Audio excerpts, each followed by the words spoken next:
Ka seat number jongki party baper hapok ka Karnataka election 2008 bulai kilong kumne ka Bharatiya Janata Party kayo kumba dribun seat ka independent kayo kumba R seat ka Indian National Congress kayo kumba Chispa Laipusan seat ka Janata Dal Sekular kayo kumba Khatkandai seat ka Kalyana Rajya Pragati Paksha kayo kumba Shisit ka Sarvodaya Karnataka Paksha kayo kumba Chisit.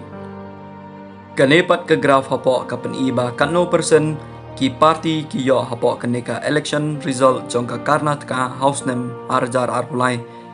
ka Indian National Congress kayo kumba 7.4% ka BJP kayo kumba 11% ka JD kabayo kumba 9.9% bat kiway de ki party